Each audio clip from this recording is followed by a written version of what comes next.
I style my Never Again tee with the Gal tuck. Tuck in the front, tuck in the back, and let the sides out like wings. Cut about 2 inches off the bottom of the tee to make tucking easier. In addition to the Gal tuck, which tapers, lengthens, and slims no matter body type, I roll up the sleeves to add edge to this look. I've built a business based on empowering women and men through style no matter body type so that they look and feel their best and inspired to do great things.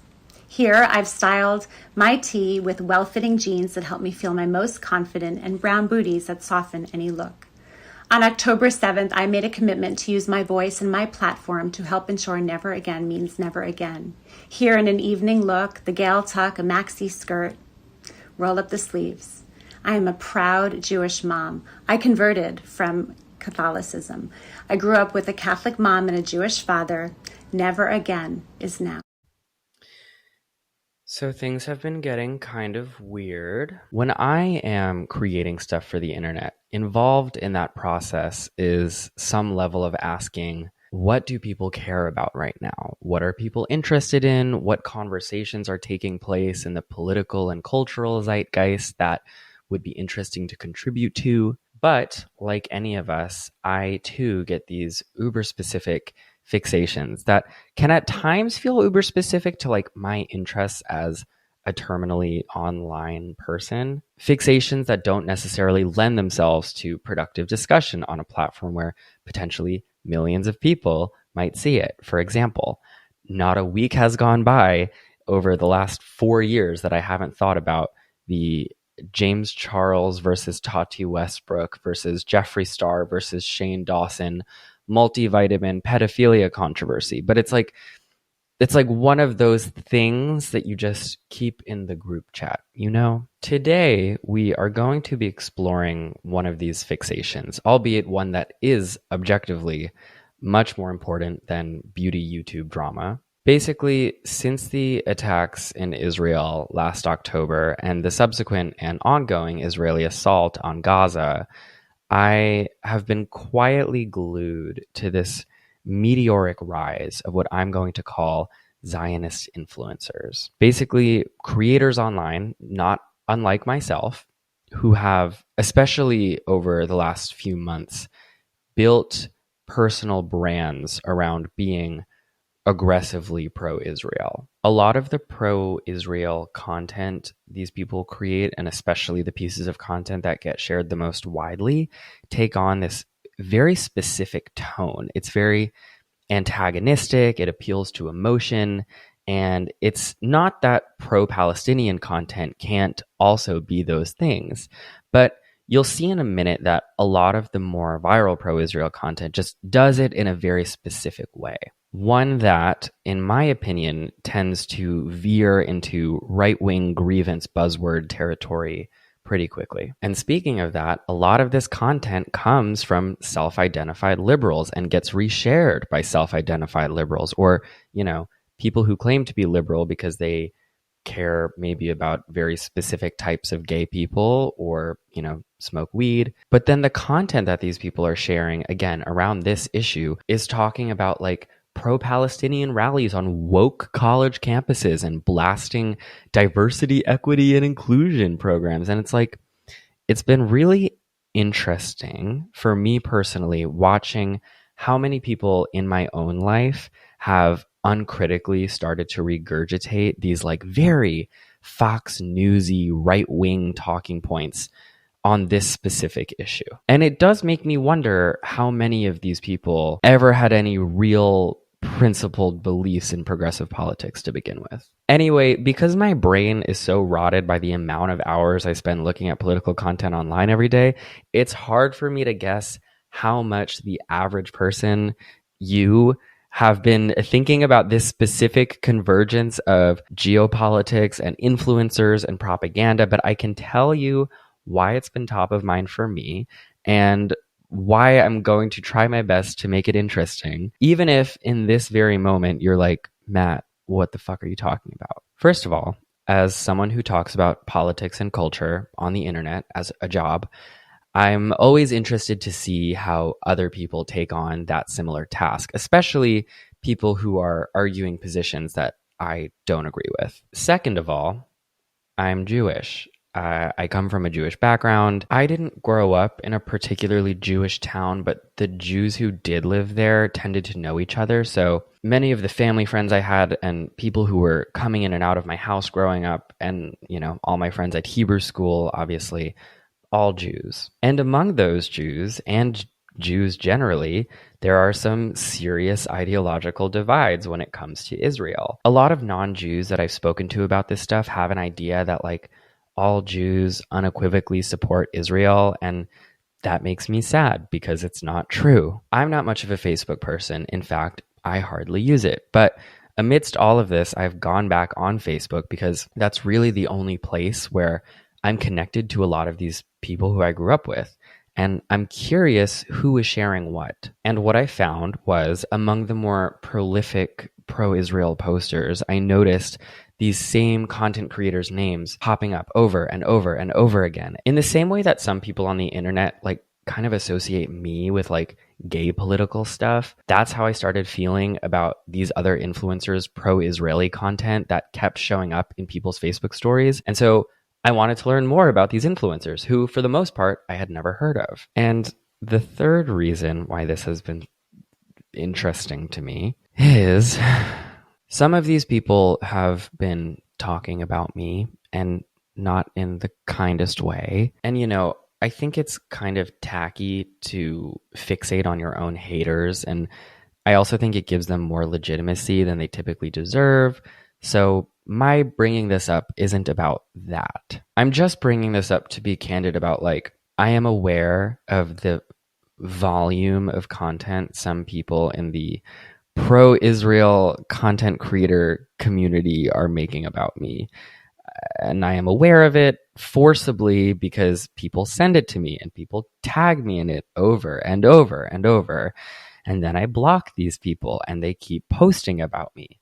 And I find that fixation strange because I don't know what anyone expects to accomplish materially by posting about Maddox IV, but, I'm not here to stop you. It is what it is. This is all to say, I have been made acutely aware of some of the most popular people online who are laundering Israel's ongoing atrocities to increasingly large audiences, and I want to talk about them. According to his website, Daniel Ryan Spalding is a world-traveling comedian. Seen in over 50 countries, he has established himself in the forefront of the global comedy circuit. Described by Huffington Post as brilliantly subversive, his comedy explores culture, identity, sexuality, stereotypes, and personal confession. So, I've looked into this guy. Daniel lived in Berlin for a period of time. It's not clear if he still does. Prior to October 7th, 2023, his content was mostly little skits and quips embodying this stereotypically sassy, horny gay guy. This guy from Tinder's at my house. He looks down and notices my Jean-Paul Lespinard golden waffle paperweight. What's that? A waffle? Yeah, it's the golden waffle. All the power gays of Belgium have this paperweight. It's bourgeois, it's Belgian, and there's no carbs. So you have an egg sculpture and a waffle paperweight? What, are you collecting breakfast? Maybe, but you'll never find out because this Tinder date is over. To come into my home and disparage my Jean-Paul Lespinard golden waffle paperweight shows the sort of person you are. If you do not understand how fabulous this paperweight is, congratulations, you're a pleb. You were born a pleb and you'll die a pleb. But that's fine. I wouldn't expect someone with no sense of taste and style to understand it. But I didn't actually say that because I'm a classy person. I just said, yeah, I like waffles. He also did some earnest documenting of his weight loss and sobriety journeys. Today is the 4-month anniversary since I had my gastric sleeve surgery. And I've lost 94 pounds so far. The tone of his content was always... When you're a power gay on Fire Island, you don't tolerate fools. At every house party in the Pines, there's always some moody, self-reflective drama queen who wants to ruin the vibe. Like Brian. I just feel like I don't belong here. Am I the only person feeling like this? Yes, you are, Brian. The rest of us are fabulous, rich power gays, and we're trying to enjoy our weekend, which is costing us a lot of fucking money. And you are acting like some angsty teenager at summer camp, and you're like 40. Go process your velvet rage somewhere else, Brian. Go spend the summer in Vermont being sad with a bunch of lesbians singing folk music. Get it together, Brian. This is the Pines. This is Power Gay Central. It reminds me of that, that meme that's like, being young, gay, and mean is not a personality. Like, reminded me of that. But for the most part, this stuff is largely inoffensive, right? Like, personally, this type of humor doesn't really appeal to me, but it's not so egregious, He has, however, always had what seems like some sort of fetish for Israeli men, which I think in theory is supposed to come off as like a comedic bit, but in practice, I know how these sexy Berlin Israelis celebrate Jewish holidays. They always pretend like they don't give a shit. They're like, whatever, man. I don't care about Rosh Hashanah. I live in Germany now, man. I'm a DJ. I have my own hummus business. I'm a hip, sexy, cool Berlin Israeli. I don't care about that shit, man. But trust me, by Sunday at sunset, they'll all be at a big table, eating together, dipping apples into honey, singing Avenu Malkeinu. That's right, you sexy Berlin Israelis just can't stop yourself from being all sexy and Jewish. And you never invite me to Rosh Hashanah dinner. I'll be so exclusive. Well, you know what? Tell it to the Vive. If I was in the Vive this weekend, I just know that all those sexy gay Tel Aviv Israelis would invite me over to secret parties because Israel's in lockdown. It would be a sexy secret. They'd smuggle me in and we'd have challah bread and honey cake and gefilte fish for all the basic Ashkenazis. And I'd be there with all the hot, sexy, gay, manly, hairy Israeli soldiers. It would be a whole weekend of teshuva, tefillah, tzedakah. And let me tell you something, the shofar wouldn't be the only thing getting blown. Oh, you're outside and you're not wearing a mask. Yeah, I should be wearing a mask right now. I should be wearing a fucking gimp suit in there. That's what I should be doing. Getting fucked by like 10 Israeli soldiers. No one talks about the Holocaust in Berlin. First of all, it's a really socially inappropriate thing to mention, especially flippantly or casually. And secondly, it's not on our minds at all. And also, it's just a real buzzkill. I don't even know Israeli people who would bring up the Holocaust in polite conversation. Usually the Israelis here are just like sexy DJs and hot gay guys and social activists, and they just eat hummus and make challah bread, and they're like so hot and cool and sexy. Certainly it can't be anti-Semitic to call the Holocaust a buzzkill, but I digress. In October, after the Hamas attack on Israel, Daniel's content took a turn. This was the first video of Daniel's I had ever seen. I had not heard of him before, but people started sending me this video and tagging me in this video, and I was wholly unprepared. I think it's a little ironic that the people who seem to be defending Hamas online are also the ones they'd be most likely to kill. Oh, no, I'm sure the Islamic terrorists would love you, queer intellectual feminist. We're freedom fighters. They're fighting for their land and I'm fighting for my right to purple hair. What the fuck? It's like a girl in a really toxic relationship. I know you don't like him because he kidnaps and murders people, but trust me, when I'm alone with him, he is such a sweetheart. I'm sorry, if your reaction to people being slaughtered, beheaded, raped, and burned alive isn't complete and utter disgust and horror, if your reaction is, yeah, but I mean, why? See it from their perspective. you need to get your fucking head checked, okay? I'm sure Jeffrey Dahmer had a rough childhood. That doesn't mean I empathize with him.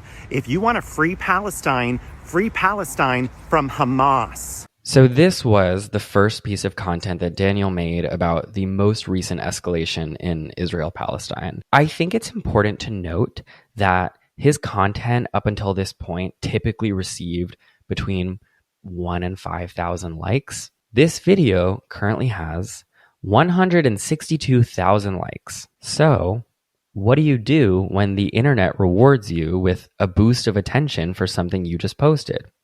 You keep posting about it. If there was a Hamas terrorist attack at a queer rave in Brooklyn or Berlin, there'd probably be a purple-haired girl in the center of the massacre watching all her friends be brutally murdered. It's okay, guys. Resistance is justified when people are occupied. It's Israel's fault. Her best friend's being burned alive and mutilated. It's okay, Michaela. Take one for the team. That's why there's a bunch of purple-haired girls roaming the streets chanting, "There is only one solution. Antifada revolution." They do have a really good chance. So wake the fuck up, stop being a bunch of hipster Nazis, and leave these Jews alone. Now, if you'll excuse me, I'm a power gay at the Sundance Film Festival, and I'm gonna find some gorgeous Jewish producer to hook me up with a TV show, because I have a genius-level IQ, I'm fabulously funny, and I single-handedly ended global anti-Semitism,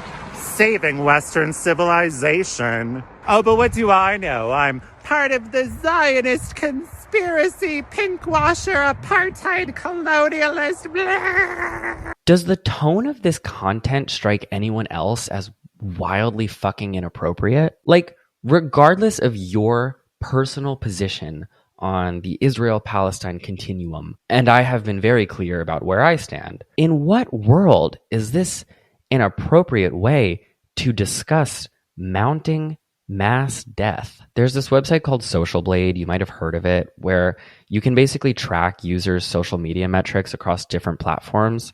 It's publicly available data. So I looked up Daniel's Social Blade, which revealed to me that his Instagram account had virtually no growth over the last 3 years, which is when the currently available data set began. Then, in October of 2023, Daniel went from an average increase of about 100 or 200 followers a week to gaining 39,000 followers in the week after the attack on Israel.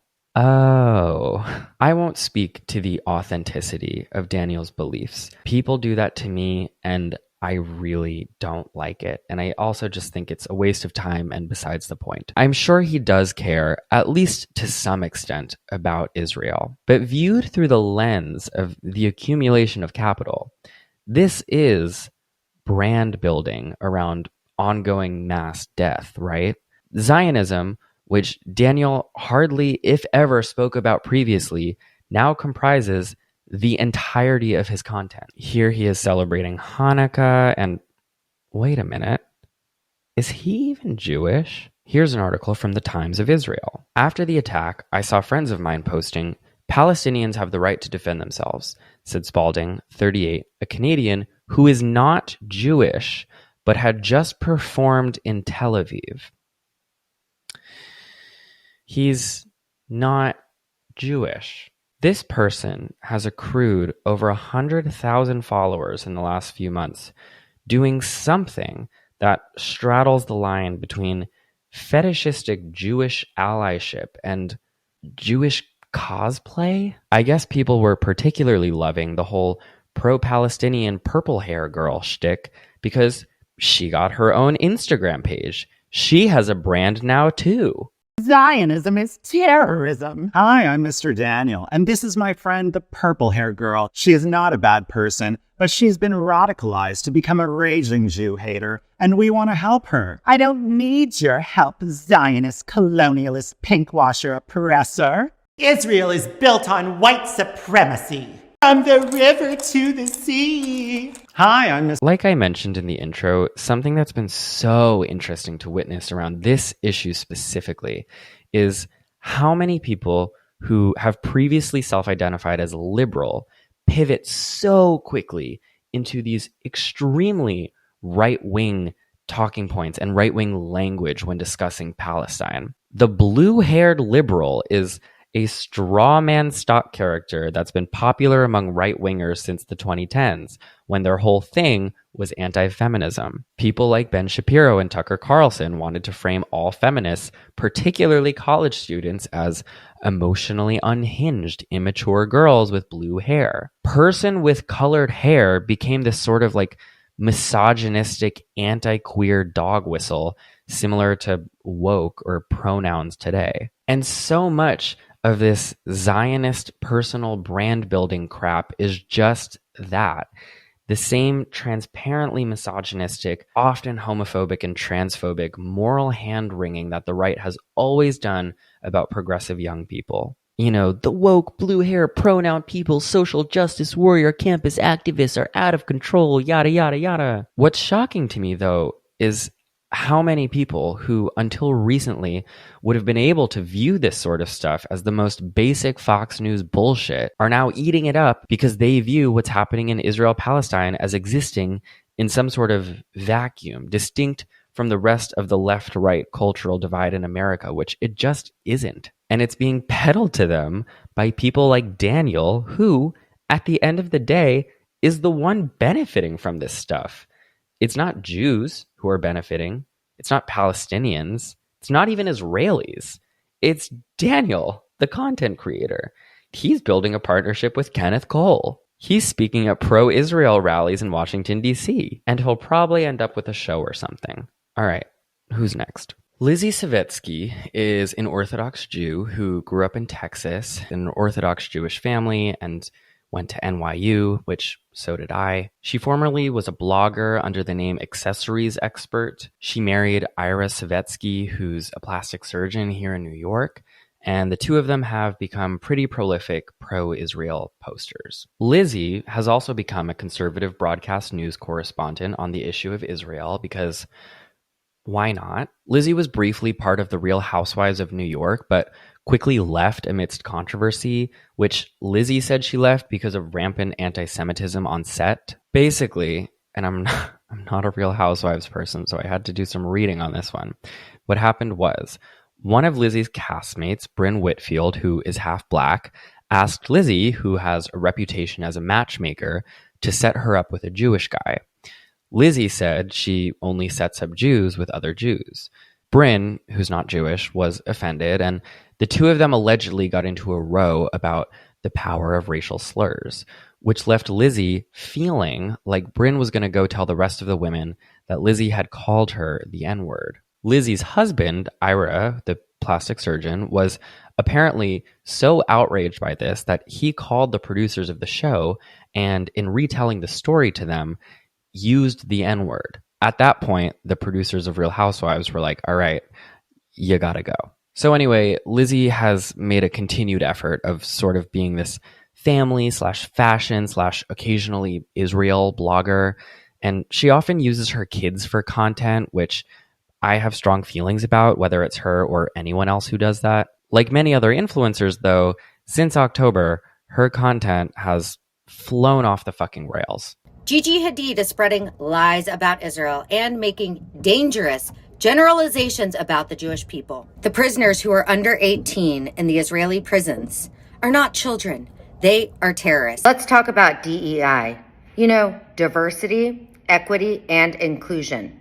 Or maybe more fitting, delegitimization and eradication of Israel. If you live in New York like me, and you're Jewish, or even if you're not, I'm sure you are equally frustrated by the protests that we're seeing. So I just got off the phone from an hour-long conversation with the NYPD. It was so nice of them to take the time to talk to me. I spoke to the deputy commissioner, the assistant commissioner, and the chief of patrol, and I learned some really enlightening things that I wanted to share with all of you. Can't imagine how hard it is to be a police officer right now in these times. Soldiers fight to protect Israel and the Jewish people all over the world. Want to say a prayer for them? Please join us in this prayer. They who blessed our forefathers, Abraham, Isaac, and Jacob. Lizzie is one of many people who helped manufacture outrage about the actress Jennifer Garner's 18-year-old daughter being photographed by paparazzi in a pro-Palestine sweatshirt. Jennifer Garner and her 18-year-old daughter, Violet Affleck, went out for a shopping trip in LA. Violet, as you can see, is wearing a sweatshirt with a watermelon in the shape of the state of Israel, symbolizing that there is no room for any Israelis within the entire current state of Israel. This sweatshirt, it does not represent coexistence. It does not represent a two-state solution. What it represents is the genocide of every Israeli who currently lives in the state of Israel. Violet's choice of wardrobe for the day and her decision to make this public statement is part of a much larger problem. I'm sorry. Who the fuck cares? Right? Like, am I crazy? Who the hell cares? Hundreds of children in Gaza are being murdered every day. And the thing you think is worth making content about on this particular issue is a famous actress's otherwise unknown teenage daughter's sweatshirt. Are you fucking kidding me? I was so taken by this particular video because to me it felt so nonsensical, so shit stirring for the sake of shit stirring. So I went to the comments. Lo and behold, there's her husband Ira. The mask is a dead giveaway. There it is. There's the right-wing dog whistle. If you haven't been tapped into American culture wars over the last few years, you probably have no idea what Ira is talking about here. And if that's you, I am jealous of you. I want what you have. What he's referring to is that this girl is wearing a mask, probably to protect herself from COVID or whatever else, probably because she's immunocompromised. Wearing a mask for any sort of medical reason has become sacrilege on the American right, where it's viewed as a sort of pussy move. Fellas, is it gay to protect yourself from airborne disease? Now, what does her wearing a mask have to do with Israel-Palestine? Nothing, obviously. But same as with the purple hair girl, if you scratch just a millimeter below the surface of so much of this pro-Israel content, what lay beneath is a transparently right-wing culture war cesspool. Let's check out Lizzie Savetsky's social blade, shall we? There it is. Someone who averaged a net gain of more or less 0 followers online in the last several years, and then, in the week following October 7th, gained 33,000 followers, and who has continued to make increasingly extreme, polarizing, and hostile content in support of Israel for the last 5 months. Also, using her kids. A lot. Bring the family home, we got the world saying, cry to death, I can't sleep, that's the worst pain. 100 days. 100 days. 100 days. 100 days.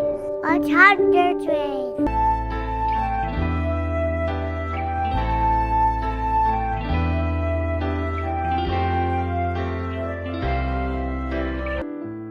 We are Jewish. We are all hurting. Can we give you a hug?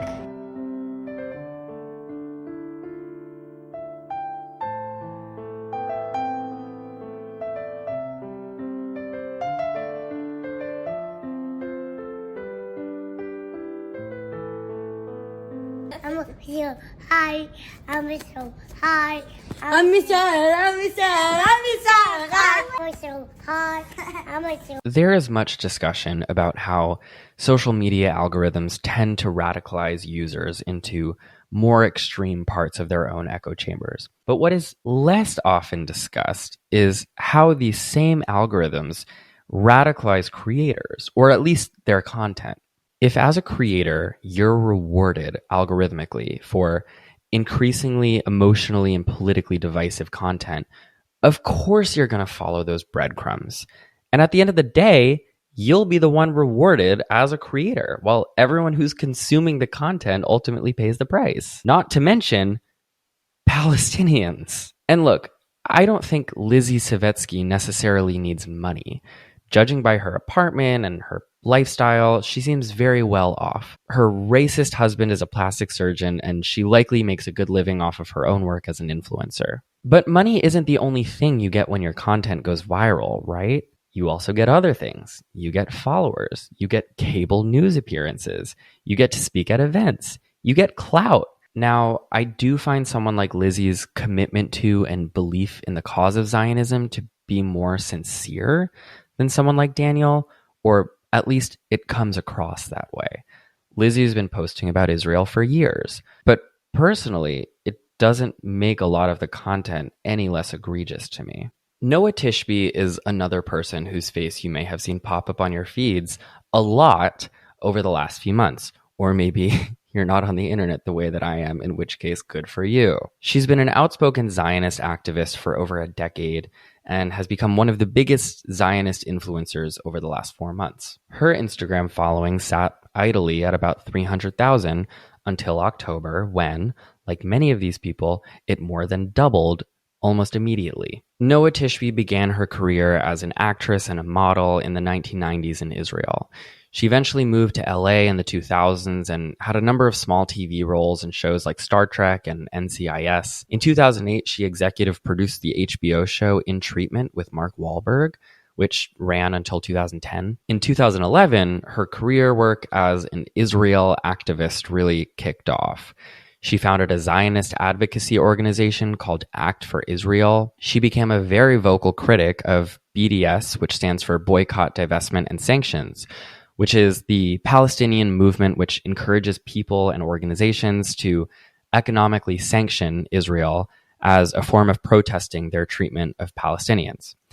Noah thinks this is anti-Semitic. She actually thinks any form of anti-Zionism is inherently anti-Semitic, which I don't agree with, which a lot of Jews don't agree with, just saying. In 2021, she published a book elaborating on her belief that all anti-Zionism is inherently anti-Semitism, called Israel, a simple guide to the most misunderstood country on earth. Okay.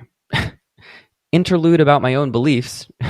Trigger warning. I am still using my platform online to give small pieces of commentary about what's going on for Palestinians and calling for a permanent ceasefire. But as far as writing about my specific beliefs and feelings about everything from the Jewish perspective and from the gay perspective, I've done that.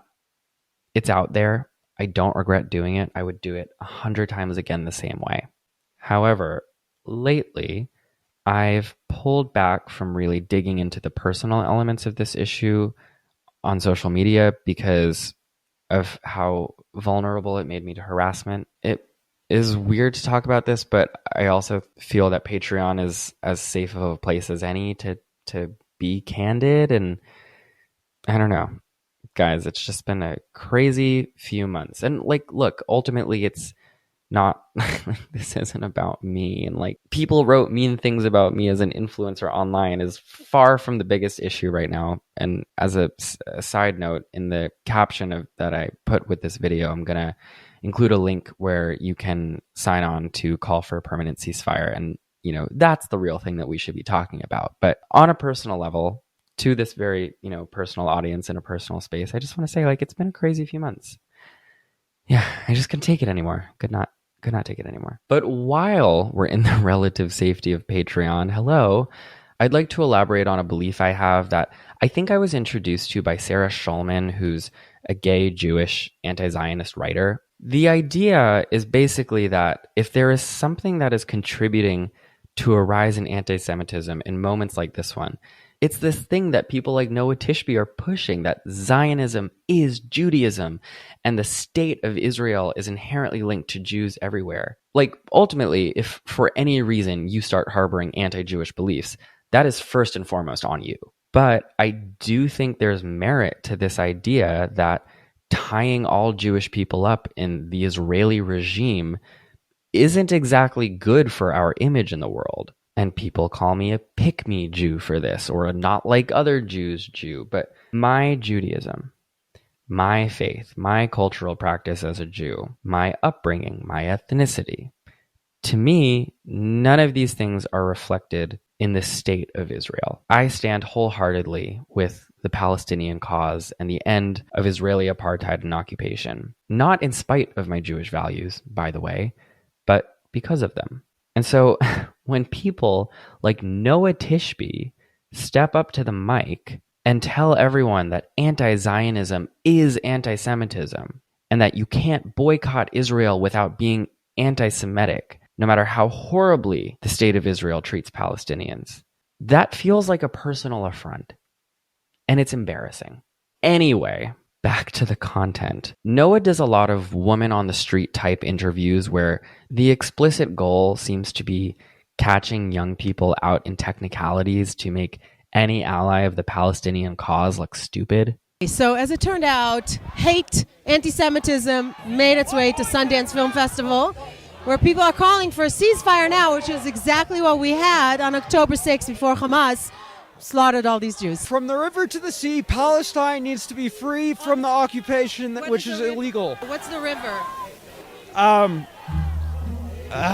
forgot the river's name, but the sea is the Red Sea. So where is the river and the sea that everybody's chanting about? I think it's the Black Sea and the river on the other side of Gaza. Okay, so it's the Black Sea and the river on the other side of Gaza. The Palestinian genocide, it's just awful. What about the hostages? Do you know about the hostages? Unfortunately, I'm not that educated about that part. The occupation is illegal. Even chocolate is not allowed. Wedding dresses are not allowed. It's been this way for over 15 years. It's a genocide. It's not about Hamas. It's not. How is it not about Hamas? It's not about Hamas. Isn't even there. Isn't where? Hamas isn't where? Even in Gaza. Hamas is not in Gaza. The Jews are in Gaza. The Jews. Are there hostages in Gaza right now? Oh, I don't know. No, I got this from someone else. Somebody gave it to you. Yeah. Do you know what it means? No. What about the hostages? Fire, no! Are there any hostages? Fire, no! So this is it. A demonstration at Sundance Film Festival calling for the genocide of Jews. As you can see, some of the people don't even know what it is that they're talking about. Our youth have been poisoned to such a level that blatant anti-Semitism is allowed. I don't find this kind of content compelling in general, whether the cause in question is Israel or not. There are a lot of people in the world, and in crowded parks and festivals no less. If your goal is to make someone look dumb in a specific way, or find people who don't know the answers to specific questions or can't argue well the position that you're against, you will find those people if you stay outside interviewing around long enough. And then in post-production, you can edit out all of the people who did know the answers to your gotcha questions and who were good at arguing, and only leave in people like this. And you will have done a great job at creating a viral piece of content whose sole purpose is provoking people on the internet and does nothing to humanize any of the people involved in the issue you're talking about. And yes, I'm aware that this is something everybody and their mother does, on the left and the right. Jordan Klepper does it with Trump supporters. And while I do think it can definitely be funny, it's not honest, and it's definitely not activism. And reading the comments on Noah Tishby's videos, I'm not getting the feeling that most of her audience can tell the difference. Noah Tishby also posits herself as an ally to LGBTQ people. Some of them. She's attended and spoken at Israeli pride events, and she posted these horrifying images of an IDF soldier planting a pride flag in Palestinian rubble, claiming that he's, doing something good for gay people by killing Palestinians. I don't know. But in the same breath, she's made Zionist propaganda videos for the far right-wing content farm PragerU, known, among other things, for publishing abhorrently regressive content when it comes to LGBTQ issues, and these wildly racist, revisionist historical videos for kids about how slavery wasn't that bad, actually. So I view Noah's supposed liberalism with a big grain of salt. Jew Belong. Jew Belong is a nonprofit whose stated mission is to combat anti-Semitism every day. In practice, they are basically known for putting up these hot pink billboards with vague, contextless, sometimes baffling slogans about... Personal side note, the first time I saw a Jew Belong billboard was a couple of years ago here in New York City, and I remember being struck by it. So much so that I took a picture, actually. The billboard said, quote, "We're just 75 years since the gas chambers, so no, a billboard calling out Jew hate isn't an overreaction." And at the time, I thought this was cool. I thought it was, bold, provocative. I had never heard of Jew Belong, and, I thought calling out anti-Semitism is cool, and I was into it until Jew Belong's content, both online and on those billboards, has since gone fucking bananas in ways which I can only describe as horrifying. They've been putting up these billboards in random cities across the US which say, let's be clear, Hamas is your problem too. I saw this Snapchat screenshot went viral on Twitter. Someone took a picture of this billboard and they were like, they wrote on top of it like, what threat is Hamas posing in San Bernardino? And like, yeah, I don't know. I just don't know how big of an impact a statement like this is going to have on people who are otherwise mostly concerned with things like paying rent, you know? On Instagram, however, is where shit has gotten really fucking wild over the last few months. I know I might be starting to sound like a broken record, but like I've mentioned is the case with a lot of this like slogan-y online Zionist messaging, the content Jew Belong puts out is very right wing. Like it's very right wing, very transparently right wing. Like on the first night of Hanukkah in December, they posted this one that said, yes, we light a menorah, but call it a person Nora if that's less triggery. What? I'm sorry. Fuck you. Jew belong. Unless you were, you know, a queer Jew or a trans Jew. It's just the same Fox News, woke social justice warrior, blue hair, college student, moral panic recycled over and over again. You can't even call it a gingerbread man anymore. It's a gingerbread person. You can't even say menorah. It's they, them, mora. Fuck off. Jews should be given the same protection as pronouns. Great. I love it here. But none of these, mind you, hold a candle, a menorah candle at that, to the grandmother of all Jew Belong posts. Now, actual trigger warning this time for jokes about genocide. Trust me, if Israel wanted to commit genocide in Gaza, it could. This one was later deleted for reasons which are probably obvious. Okay. I can't do this anymore. I'm done. In conclusion, what?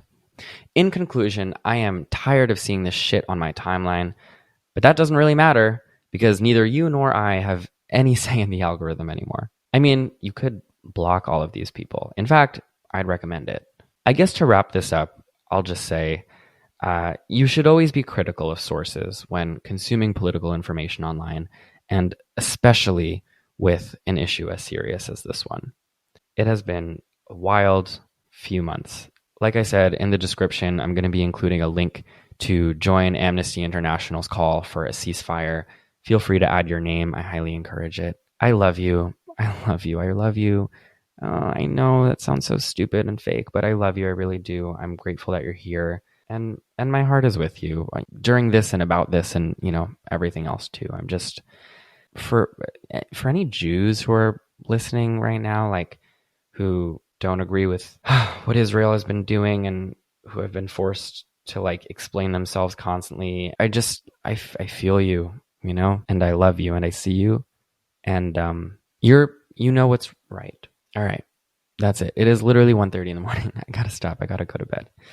Thank you for being here, and I will talk to you shortly. I look forward to reading your comments. And we'll talk about it in the group chat. All right. Mwah.